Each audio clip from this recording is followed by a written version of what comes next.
টি-20 বিশ্বকাপে অংশ নিতে এখন যুক্তরাষ্ট্রে আছে বাংলাদেশ ক্রিকেট দল। টাইগার দলের অংশ হয়ে আছেন 2020 অনূর্ধ্ব-19 বিশ্বকাপ জয়ী দলের সদস্য তানজিম হাসান সাকিবও। বিশ্বকাপ ক্রিকেটে দেশের প্রতিনিধিত্ব করতে পারাকে স্বপ্নের মতো বলে জানান তিনি। সাকিব বলেন, নিজের পারফরমেন্স দিয়ে দলের জয়ের গল্প লিখতে চান। সবাই ওইখানেই টার্গেট করে থাকে যে আমি ওয়ার্ল্ড কাপে খেলবো এবং ওইখানে আমি আমার বেস্টটা দিয়ে দেশকে কিছু দিতে পারি। তো আমারও এটাই ইচ্ছে থাকবে, যাতে আমি যদি খেলার সুযোগ পাই অবশ্যই যাতে আমার পারফরমেন্সের মাধ্যমে আমার টিম যাতে বিজয় লাভ করে, এটাই আমার টার্গেট থাকবে।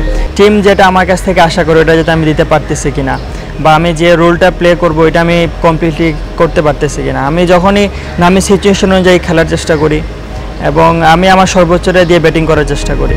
সাকিব আল হাসানের দৃঢ় মানসিকতাকে বেশ পছন্দ করেন জুনিয়র সাকিব। বলেন, বিশ্বকাপে পরিস্থিতি অনুযায়ী খেলে দলের জয়ে ভূমিকা রাখার চেষ্টা থাকবে তার। আমাদের বন্ডিং খুবই স্ট্রং আছে, আমরা চাইলে যে কোনো টিমকে হারাইতে পারি।